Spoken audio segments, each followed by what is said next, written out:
Merci de rester à notre compagnie. C'est la seconde partie d'Hollywood World Forum. Nous parlons cette semaine du Togo, appareil judiciaire, reproches et approches de solutions.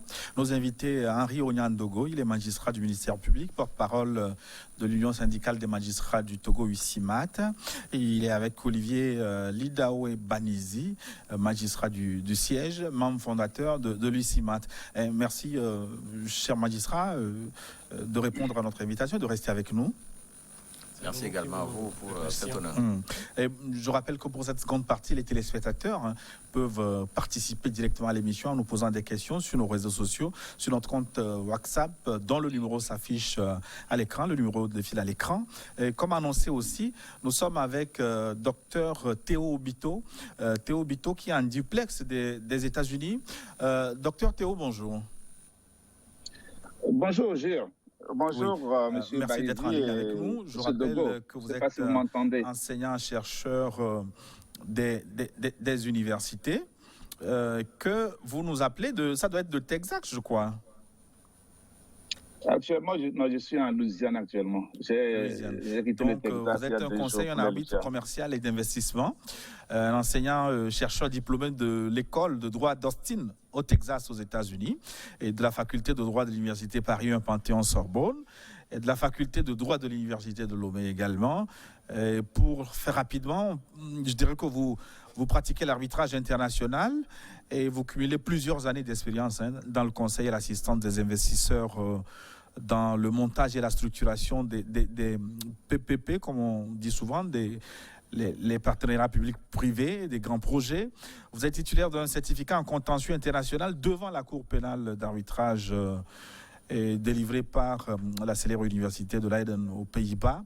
Votre CV est très long et très riche. Nous aurons l'occasion d'en reparler. Mais vous avez suivi la première partie où nous avons évoqué les problèmes de la justice togolaise. Est-ce que vous avez une réaction là-dessus? Oui, je voudrais vraiment te remercier pour l'opportunité que tu m'as donnée d'être fait partie de ce groupe sélectionné. Je dirais sélectionné parce que par rapport à la qualité même du débat, j'ai vu des juges qui sont décomplexés et ça, c'est très intéressant. Vous savez, il faut faire attention avec ce problème de la justice, de corruption de la justice. Il faut faire très attention. La justice est la barrière que les citoyens ont contre beaucoup d'injustices. Et lorsque nous commençons à traiter le problème de la justice en public, nous commençons à jeter le propre sur les juges, nous créons une situation dans laquelle nous ne nous retrouvons pas. Nous ne nous retrouverons même pas. Parce que lorsqu'on parle de juges corrompus, on dit que la société est corrompue. Les juges ne peuvent pas être corrompus si la société n'est pas corrompue. Et il faut donc faire très attention. Et j'ai suivi M. Baïzi et M. Dogo. Je crois qu'ils ont eu le courage de dire certaines choses de manière précise et claire. Ceux qui connaissent un peu la situation de la justice au Togo savent que c'est le corrupteur même qui vient vers le juge, ou les gens qui racontent ces histoires-là, qui veulent profiter des juges qui n'arrivent pas à les avoir, qui colportent ces éléments-là. C'est vrai que, comme ils l'ont si bien dit, il n'y a pas d'institution parfaite. Il y a, malheureusement, c'est le peu qui fait le mal qu'on entend. C'est-à-dire que lorsque on dit que dans une maison, il y a un voleur, on peut dire que c'est le quartier des voleurs. Alors qu'en faisant l'analyse, en fait, c'est un seul voleur qu'il y a dans le quartier. Donc, il faut faire très attention. Vous savez, quand j'ai l'opportunité de donner des cours aux élèves juges du centre de la profession, le centre de formation des professions de justice. Et quand je rentre, la première fois que je suis rentré, je les ai appelés honorables. Ils ont été choqués. Pourquoi je les appelle honorables? Non. Je leur ai expliqué que dans les zones anglaises, pour écrire à un juge, tu l'écris your honorable, votre honorable. Et quand vous voulez vous adresser à lui de manière orale, vous parlez de votre honneur. Je dis de respecter, pas de craindre le juge, il faut le respecter. Donc, ceci étant, nous devons prendre ce problème de cette situation posée clairement par le président de la Cour suprême avec beaucoup de prudence. Il a été clair et certains, pour certaines raisons, ont interprété ou ont relayé ça à leur manière. Et c'est vrai que ça crée une situation qui donne l'impression que la première chose qu'on voit au Togo, quand on arrive, c'est le juge corrompu. Et c'est vraiment triste qu'on arrive à là où on se salit dans ce pays-là pour rien du tout. Et je crois qu'il n'y a aucun corps au Togo, comme ils l'ont dit, qui est épargné. Mais le vrai problème de la justice se pose en termes de logistique. Mais les juges togolais ne peuvent pas travailler s'ils n'ont pas le minimum. Un ordinateur, c'est le minimum que tu donnes à un juge. Parce qu'aujourd'hui, personne n'écrit, tu écris au bic. Non, tout se tape. Il y a ce que nous appelons des systèmes aujourd'hui tellement évolués. Quand le juge parle, le système enregistre. Quand les justiciables parlent durant un procès, ça enregistre. Après, on ne fait qu'une correction. Il y a ce problème-là. Il y a aussi le problème organisationnel. Vous savez, le juge togolais n'a pas les moyens de sa décision. Il n'a pas les moyens. Est-ce qu'il est affranchi du poids politique? Et quand je dis ça, je vous renvoie simplement même à l'organisation judiciaire. C'est-à-dire que je pose ça à l'organisation judiciaire anglo-saxonne et à l'organisation judiciaire française, par exemple, dont on tire nos relations. Vous savez, aux États-Unis, l'article 3 de la Constitution pose clairement l'indépendance du juge. C'est un pouvoir. Le juge est un pouvoir. La justice est un pouvoir. Mais le système français n'est pas clair là-dessus. Vous savez que le mois en juillet, par exemple, le président, français, dans une intervention qu'il faisait par rapport au ministre de la Justice, Moretti, qui a des démêlés avec la justice, qui devait être écouté, il a dit que la justice est une autorité, pas un pouvoir. Je ne laisserai pas le juge devenir un pouvoir. C'est un propos très grave que tu ne prononcerais jamais aux États-Unis.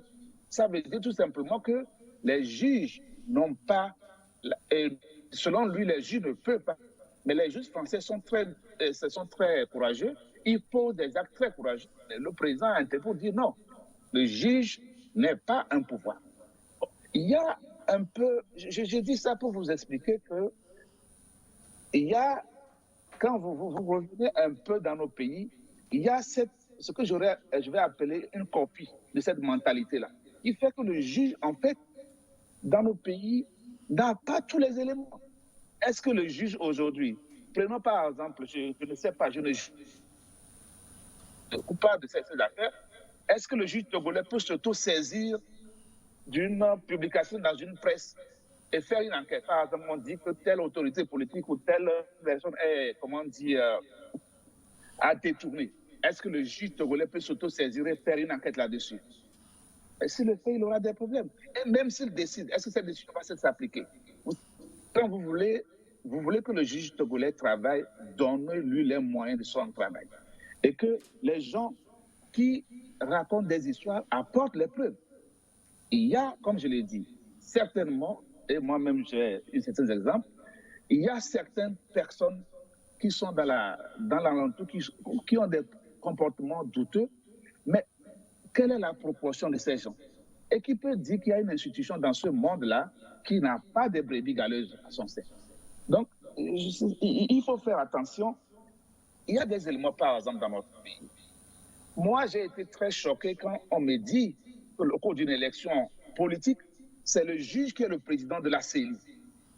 Je dis, mais c'est le juge qui va connaître du litige contentieux s'il se pose. Pourquoi vous amenez un juge là-bas? Nous savons que dans nos pays, on conteste les élections. Dès qu'on conteste les élections, on conteste tous ceux qui sont dedans. Donc, vous mettez le juge dans une situation dans laquelle il ne doit pas être. Le juge ne doit pas être dans cette situation de président de CENI. Il doit être celui qui observe, celui qui apprécie et celui qui décide quand on le sollicite. Voyez-vous, vous avez par exemple au Togo, je ne sais pas si vous avez par exemple au Togo le Conseil supérieur de la magistrature. Oui, on dit que c'est le président de la Cour suprême. Mais je pense qu'il y a une décision de la constitutionnelle qui dit que c'est le président de la République qui gère, qui est le président du Conseil suprême de la magistrature. Mais dans la nouvelle révision constitutionnelle. Non. Je ne sais pas. Les juges vont me le confirmer. Mais où est-ce que vous mettez la séparation du pouvoir? Il y a 4 pouvoirs dans un pays. Il y a le pouvoir exécutif, le pouvoir législatif, le pouvoir judiciaire et la presse, par exemple. Mais quand le chef du pouvoir exécutif devient le président du pouvoir, comment on appelle, il devient le président du Conseil supérieur de la magistrature, on n'a plus 2 pouvoirs séparés. Comment est-ce que celui-là comment est-ce que le juge peut rendre une justice, par exemple, contre un politique si le président ne veut pas? Voyez-vous, il y a cet élément qu'il faut comprendre. Tant que nous ne comprendrons pas le principe de la séparation de pouvoir et que chacun joue dans son camp, le président, par exemple, est injusticiable. Je précise, aux États-Unis, par exemple, tu ne peux pas poursuivre le président de la justice sur le plan pénal lorsqu'il est en fonction. Mais tu peux le poursuivre pour des actions civiles. Et comment on appelle, le ministre de la Justice n'a rien à voir avec le juge de siège. Parce que les juges de siège sont, coiffés par la Cour suprême. Et est reparti en 9 districts, coiffés par chaque justice. On appelle justice les juges de la Cour suprême en fonction des choses-là. Donc, oui, docteur Théo, vous avez dit un certain nombre de choses. Si vous souhaitez bien, on va réagir pour ne pas perdre le fil de tout ce que vous avez dit. On va réagir là-dessus et vous redonner la parole. N'est pas bonne, j'espère que vous avez entendu ce que j'ai dit. Oui, parfaitement. Les magistrats même vont réagir à propos de ce que vous avez dit. Et c'est le moment aussi de faire participer les téléspectateurs à notre émission. Si vous le voulez bien, on va prendre une première question à laquelle vous pouvez répondre. Même d'ailleurs, il me semble que vous êtes le mieux placé pour répondre à cette question. C'est le 92 0253. 92 0253. Bonjour le plateau. Il dit il n'appartient pas au président de la Cour suprême de révéler les aspects, les dénonciations. Alors pourquoi le garde des Sceaux ne se prononce pas quand on sait que cette responsabilité lui incombe? C'est M. Chandam qui nous écrit depuis Mango. On va tenter de lui répondre sur ce plateau. Peut-être que vous avez des commentaires sur les propos de Dr Théo. D'abord, monsieur Dogo. Bien, merci pour sa question. Mais moi, je suis magistrat et il ne m'appartient pas à moi. Le garde des Sceaux, il est politique. Il est votre patron surtout. Oui, je ne sais pas. Il n'appartient pas à moi de commenter ou de dire les raisons pour lesquelles le garde des Sceaux ne s'auto-saisit pas pour dénoncer des cas indélicats au Conseil suprême de la magistrature. Et monsieur Banizi? Oui, mais si le garde des Sceaux ne saisit pas le Conseil supérieur de la magistrature, c'est qu'il n'y a pas de cas. Est-ce que les syndicats, ou bien ils considèrent qu'il n'y a pas de cas?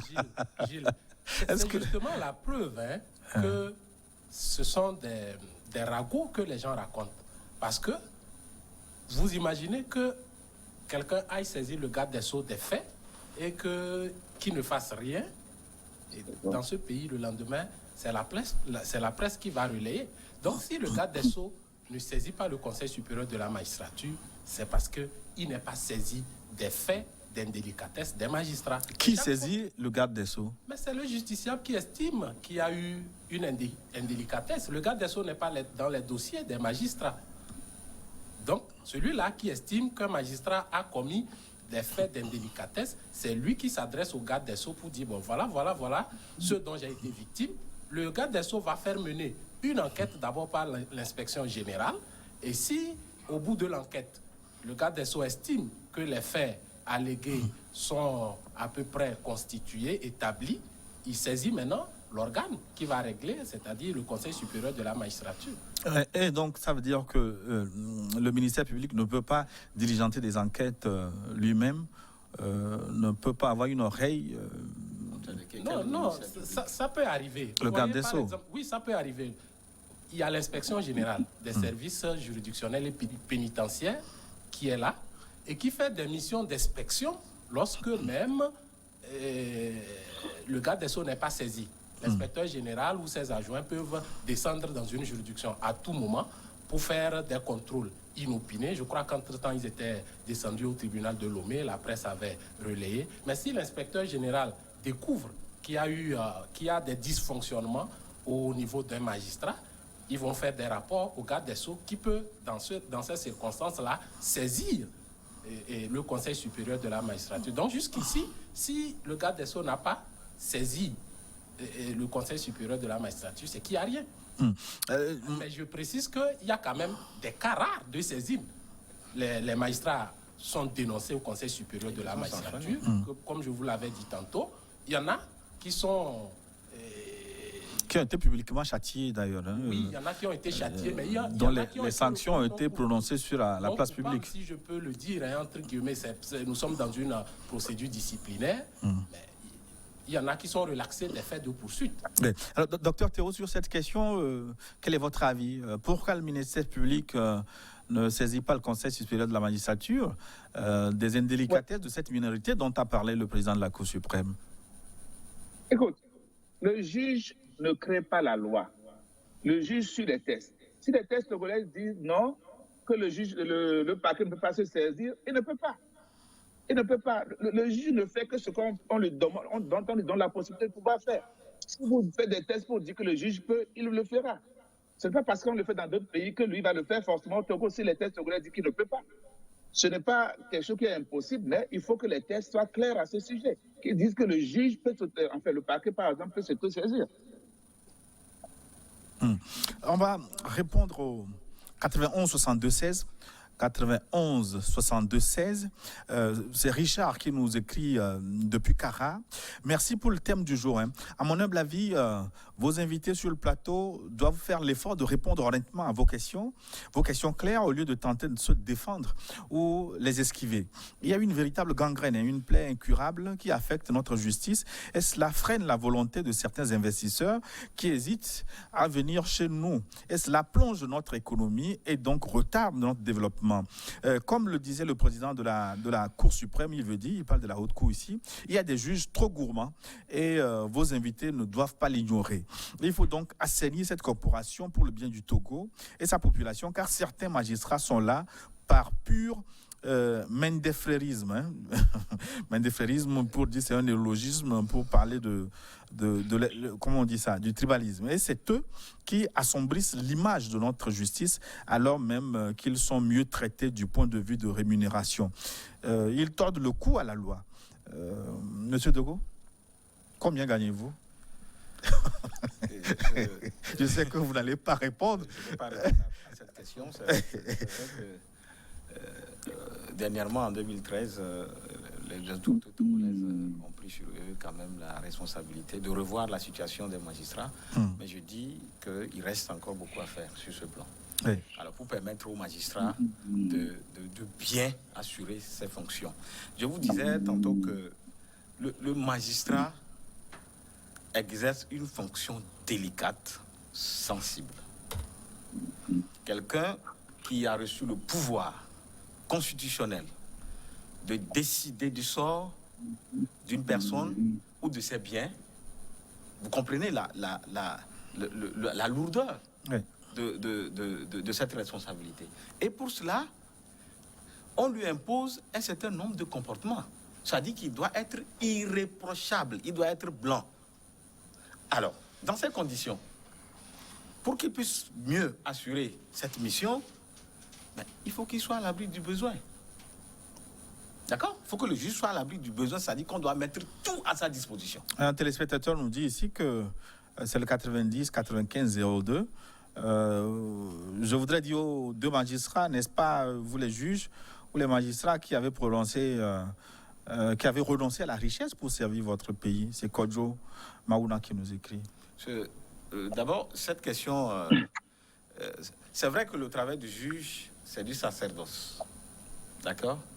Mais ce n'est pas interdit à un juge d'être riche. Ce n'est pas interdit. La richesse, elle existe. Tout le monde peut être riche. Mais il est interdit de s'enrichir sur le dos des autres citoyens. Vous savez, les activités agro-pastorales ne sont pas interdites aux juges. Le juge peut exercer des activités agro-pastorales et s'enrichir. Est-ce que ça veut dire qu'un juge qui s'enrichit sur ce terrain-là, par cette voie-là, d'accord? Oui. Est-ce que ça le disqualifie auparavant, a priori, de bien exercer ses fonctions? Non. Donc, accepter d'exercer cette fonction de magistrat n'est en aucun cas une façon de renoncer à s'enrichir. Oui. On va... Gilles, si tu permets... Gilles, si vous permettez, je pense qu'il faut que les gens se ramènent, si vous permettez, hein. C'est bon? Ne demande pas forcément à être riche. C'est bon? Ok. Le magistrat ne demande pas à être riche. Le magistrat demande à être mis à l'abri du besoin. Parce que le besoin crée la tentation. Et quand il y a la tentation, le justiciable risque d'en pâtir. Je vous donne un exemple banal pour confirmer mon propos. Vous voyez un magistrat qu'on affecte par exemple de Mango, puisque l'un des précédents téléspectateurs qui a écrit l'affaire de Mango, vous voyez un magistrat qu'on affecte de Mango pour Lomé. Il n'a aucune mesure d'accompagnement. Peut-être qu'il est déjà sous prêt en arrivant à Mango. On le réaffecte sur Lomé. Il doit se débrouiller pour revenir à Lomé, pour se trouver un logement et vaquer à exercer son métier. Ce juge-là... Les juges n'ont pas de logement? Non, les juges n'ont pas de logement. Même à l'intérieur du pays? Non, il n'y a que quelques rares qui ont des logements et c'est les chefs de juridiction. Allez-y voir de quel type de logement il s'agit. Mais quand on vous affecte de l'intérieur pour Lomé, vous n'avez pas de logement. Aucun magistrat à Lomé n'a un logement. Du moins, à ma connaissance. Bien sûr. Donc, ce que je disais, c'est que ce magistrat-là quitte, par exemple, Mango, il est obligé de se déplacer, de ramasser tous ses effets de Mango pour Lomé. Et peut-être qu'il n'a rien pour pouvoir le faire. Il est obligé d'aller au bord de la route pour négocier, ou d'appeler quelqu'un du syndicat des conducteurs pour négocier le transport de ces effets de Mango à Lomé. Excusez-moi, c'est de la triste réalité. Ce magistrat arrive à Lomé et puis 3 semaines plus tard, oui, ce transporteur-là vous dit, bon, ben, j'ai tel problème ou tel parent a tel problème, monsieur le juge, veuillez m'aider. Vous allez lui dire, ah, monsieur le transporteur, vous savez, je suis un juge indépendant, je ne peux pas vous aider et tout ça. Vous voyez un peu la délicatesse de la situation dans laquelle on met le juge. Vous saviez que vous étiez indépendant quand vous étiez allé demander ce service-là. Donc, on dit juste, mettez le juge à l'abri du besoin pour qu'il puisse bien faire son travail. Voyez-vous. Oui, une question précise à vous. Le téléspectateur précise que c'est à vous. Il adresse la question 90 74 34 90 74 34. Alors bonjour Gilles et bonsoir chers invités. Merci pour cette émission qui éclaire davantage les populations sur des sujets précis de notre vie en commun. Félicitations pour les magistrats qui font des efforts pour rester intègres malgré les tentations du métier. Sur la base des pièces et des mémoires versées à un débat à la justice, est-ce que le juge ne peut pas prendre une décision? Il faut continuer par renvoyer le dossier alors que le juge peut statuer en 2e ou 3e comparution. J'ai eu une affaire à la justice dont les mémoires et les pièces confrontées aux preuves de l'autre partie peuvent permettre au juge de délibérer, mais l'affaire est toujours renvoyée. La question est adressée à M. Banizi. Pour être clair, quand il y a faux usage de faux, est-ce que le juge ne le sait pas? M. Banizi. Un cas pratique. Effectivement, c'est un cas pratique sur le plateau. Oui. Et le téléspectateur demande si le juge peut délibérer après 1 ou 2 renvois. Vous voyez, la matière civile, disons-le, c'est la chose des parties. C'est le principe. En matière civile, le procès est la chose des parties. C'est les parties qui conduisent le procès et le juge n'est qu'un arbitre. Vous voyez? Donc, si vous venez, il y a eu un renvoi pour le... Je veux revenir à une situation particulière, parlant d'un moyen dont on a besoin. Nous avons besoin, par exemple, des tests modernes pour pouvoir statuer. Et par exemple, en matière civile, notre code de procédure civile remonte à 1982, si j'ai bonne mémoire. Vous voyez, la mise en état en matière civile, elle n'est pas encore réglementée. Et donc, dans la pratique, qu'est-ce qui se passe?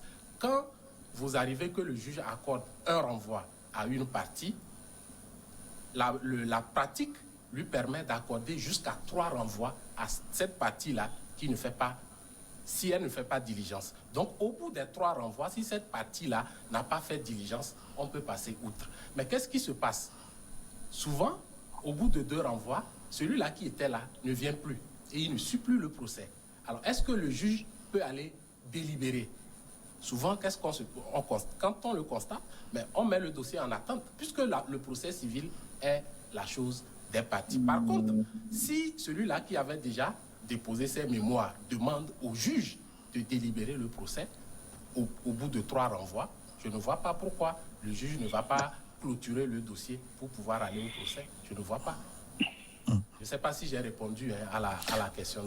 S'il n'est pas satisfait, il pourra revenir là-dessus. Il me semble que Dr Théo souhaite réagir sur cette question. Oui, je souhaite effectivement réagir, pas forcément sur cette question, mais comme je n'ai pas l'avantage du spontané comme vous l'avez sur le plateau, je voudrais dire tout simplement que malheureusement, cette situation et cette déclaration pose un problème réel que nous devons, bien qu'il ne soit pas un problème, comme je le disais, qui soit créé par la majorité des juges, ça pose un problème réel d'image. Et apparemment, les gens ont une compréhension n'ont pas une bonne compréhension du fonctionnement de la justice. Et ils pensent à tort, je dis à tort, que c'est la majorité des juges qui sont dans cette situation. Donc, il faut poser des actes forts. Moi, je pense que les Togolais doivent arriver à un point où ils doivent dire aux juges la justice qu'ils veulent. C'est où l'idée des états généraux de la justice togolais doivent être ramenés. Poser clairement ce problème. Quelle justice les Togolais veulent, en fait, pour le Togo. Et qu'ils disent qu'on ramène les chefs de village, tout le monde, la société civile, tout le monde soit là pour discuter, pour dire aux juges c'est cette justice et que les juges, parce que c'est cette justice que nous voulons pour notre pays. Parce que cette justice est tellement importante pour les investisseurs. Moi qui travaille dans un secteur où je suis dans le secteur privé, où je rencontre beaucoup. Les gens quand ils veulent venir faire des investissements, les premières recherches qu'ils font, c'est sur Internet. Et quand tu vas sur Internet, ce qui est dit sur la justice togolaise n'est pas bon. Qu'est-ce que nous faisons pour réparer ça? Il faut poser un acte très fort. États généraux de la justice togolaise. Mais il faut aussi, de manière claire, poser le fait que le président de la République ne peut pas être le président du Conseil supérieur de la magistrature. Il ne peut pas, ce n'est pas normal. Et ce n'est pas le problème, ce n'est pas le président, c'est l'institution. Ce n'est pas la personne, c'est l'institution. Est-ce que c'est normal? Il faut poser le problème là très clair. Et maintenant, au niveau des universités, on a l'impression que ce qui est décidé à la justice est décidé pour un autre pays. Ce n'est pas pour nos étudiants, par exemple. Mais il est important que les décisions de justice soient disponibles pour qu'au niveau des universités, on puisse avoir des commentaires là-dessus, qu'on puisse faire beaucoup de choses. C'est très difficile d'avoir une décision de justice dans les pays africains, surtout francophones, c'est très difficile. Il faut trouver une formule de sorte que ces décisions soient...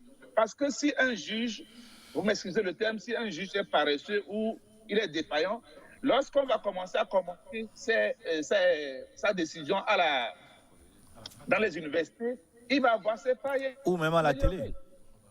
Je pense que c'est très important. Ce n'est pas ce qui se passe, c'est pas ce qui est important, mais les bases qu'il faut poser pour que la justice togolaise, qui était une justice très respectée par le passé. Moi, je me rappelle en 93, avant les troubles, mais c'était difficile de parler de corruption de la justice. C'est tout un ensemble qui a créé cette situation. Donc, il faudrait trouver une solution globale pour les Togolais et leur justice. Et éviter cette histoire d'intoxiquer la justice, de dire que la justice est telle, alors en réalité que les juges n'ont pas les moyens. Tu ne peux pas demander à quelqu'un de te fournir une agriculture industrielle en lui donnant une roue. Les gens mettent des roues à la disposition des paysans pour leur dire qu'ils veulent une industrie industrielle. Ils ne peuvent pas. Vous ne pouvez pas demander aux juges togolais d'avoir une justice moderne, efficace, effective et bien faite quand il n'a même pas le minimum. Le juge mendie au niveau de la population, il est faible par rapport à ses justifiables. Donc je pense que c'est des actes forts qu'il faut poser. Ce n'est pas une critique contre qui que ce soit, mais c'est un sursaut qu'on demande aux gens. Il faut que tout le monde se réveille. Cette justice forte est une protection pour moi, est une protection pour tout le monde. C'est la justice qui nous protège. J'ai dit plusieurs fois sur votre plateau là-bas que le droit et la justice, c'est le meilleur rempart que tu as. Il est éternel et définitif. Le rempart de la puissance, de la force physique, quand il ne vient pas appuyer la justice, il est destiné à s'affaiblir. Mais la justice, elle est forte et définitive. Il faudrait soutenir les juges, soutenir l'institution judiciaire, faire des réformes importantes pour que matériellement le juge ne soit pas le dernier de la société. Oui, on va me dire qu'on a fait une augmentation salariale, mais elle est de combien? D'accord. On a compris votre point de vue sur la question. Je ne suis pas là pour défendre. Je ne défends pas les juges, mais je pose le problème comme tel qu'il est. Je ne suis pas là pour les défendre, je ne suis pas juge. D'accord. Vous avez fait une proposition que je voudrais renvoyer au magistrat. Il suggère que de temps en temps, publiquement, les décisions des magistrats soient commentées dans les universités. Moi, j'ajoute même à la télévision. Oui, merci Gilles.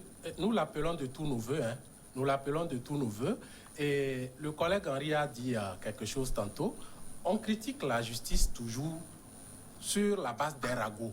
Vous n'allez jamais voir quelqu'un prendre une décision pour dire le juge a dit tel.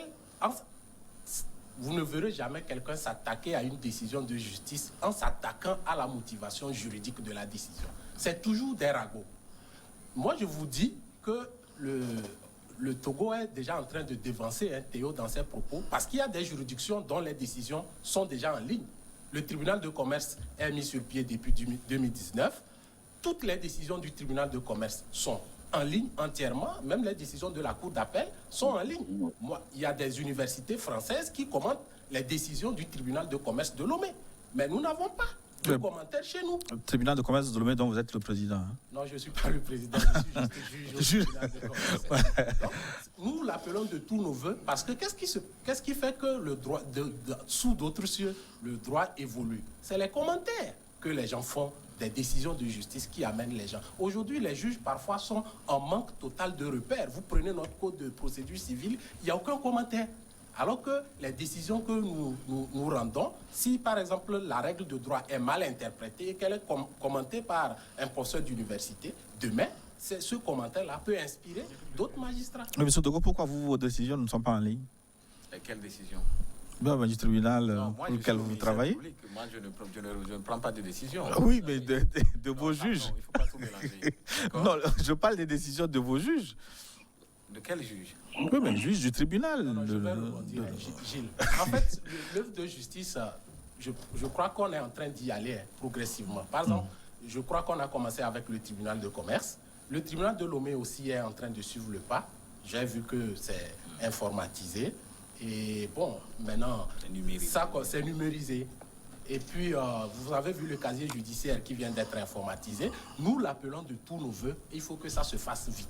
Et c'est les moyens, justement, que nous demandons pour pouvoir faire notre travail. Oui, on va répondre au 92 41 37. 92 41 37. Bonsoir aux distingués invités. Est-ce que les erreurs des justiciables en matière foncière, par exemple, ne sont pas dues au fait que les règles de procédure sont trop compliquées pour eux?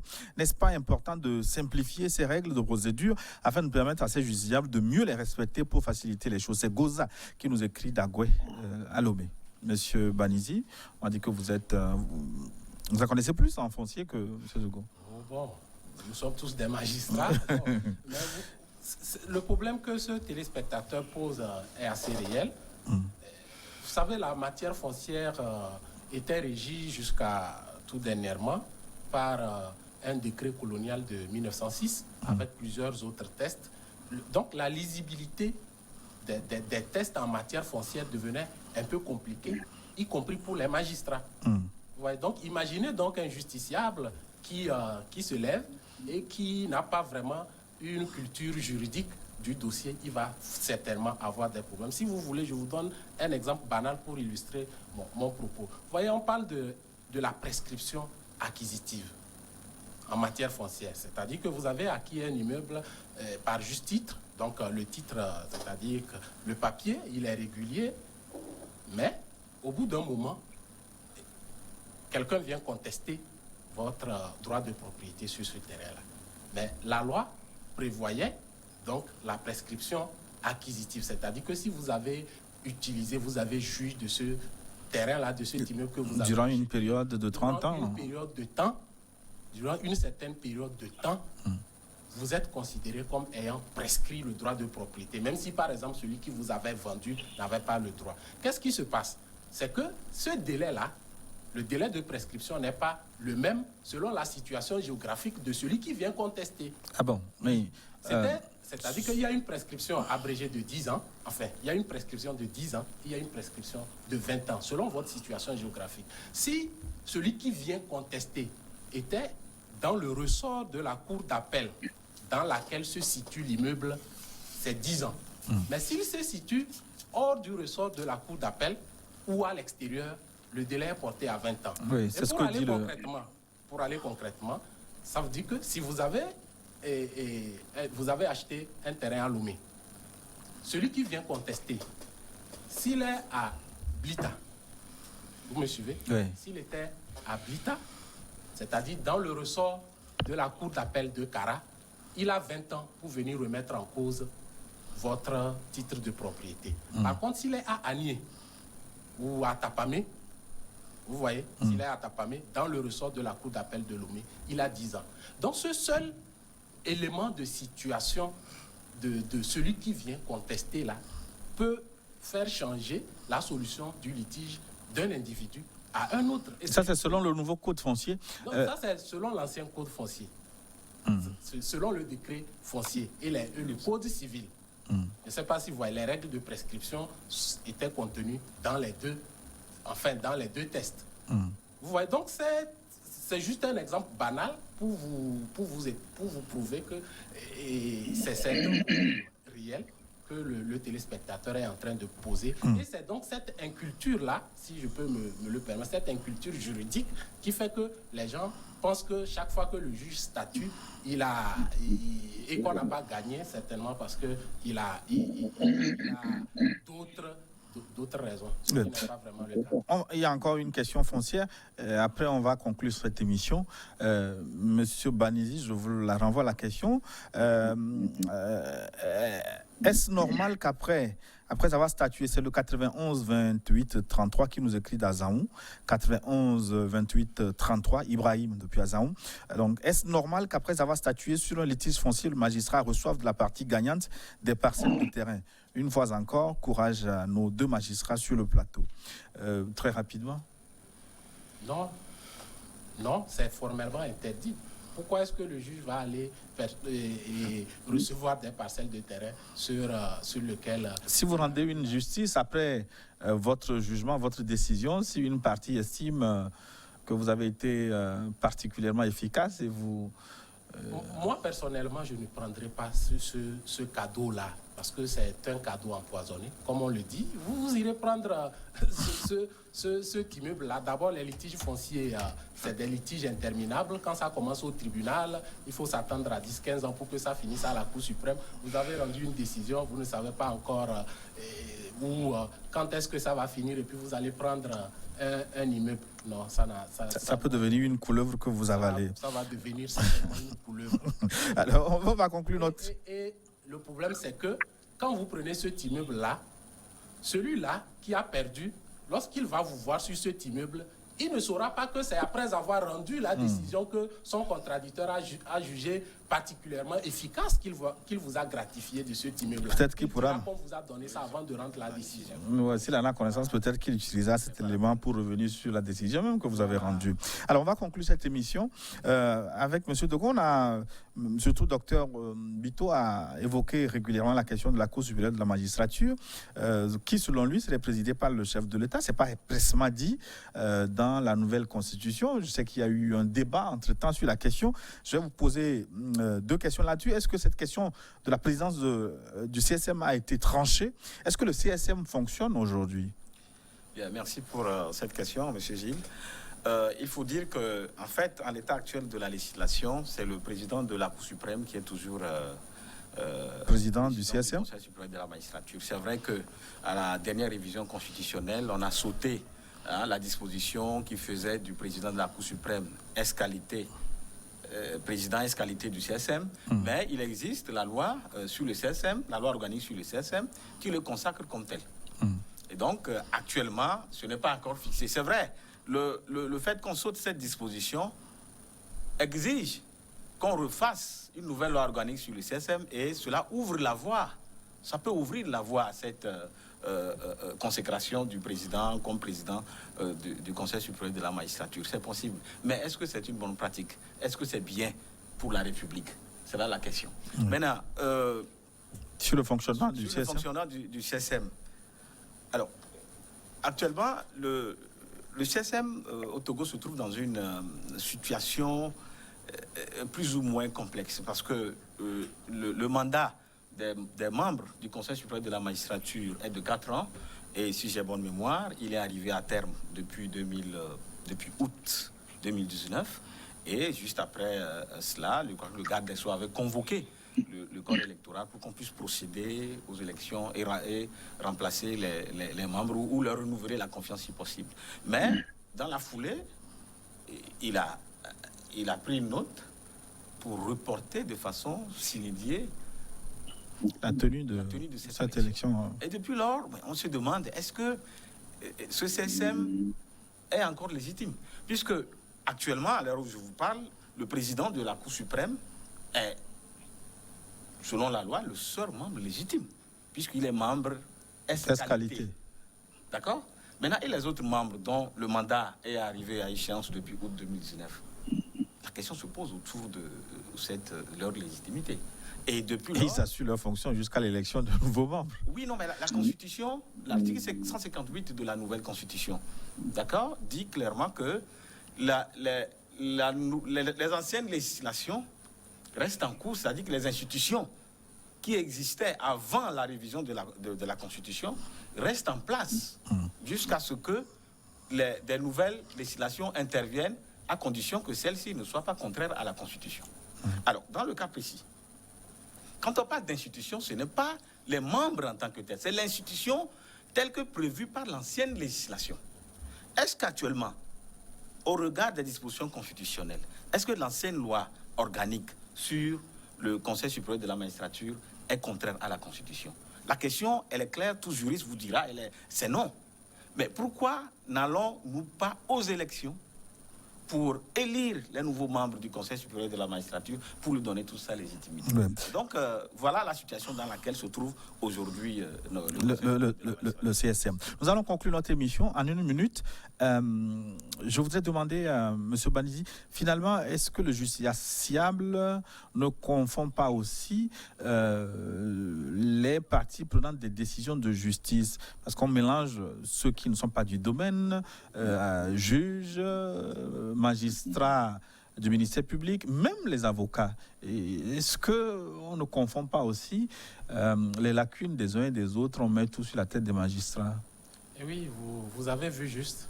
Et nous ne sommes pas allés dans les détails au cours de cette émission. Nous nous sommes contentés de dire que les gens nous critiquent parce qu'ils ne comprennent pas notre mode de fonctionnement. Vous prenez un citoyen dans la rue, il vous dira la justice est corrompue. Demandez-lui juste quelle est la différence entre juge et magistrat, quelle est la différence entre magistrat et procureur, entre juge et avocat. Juge et avocat, quel est le rôle d'un huissier de justice? Il ne sait absolument rien.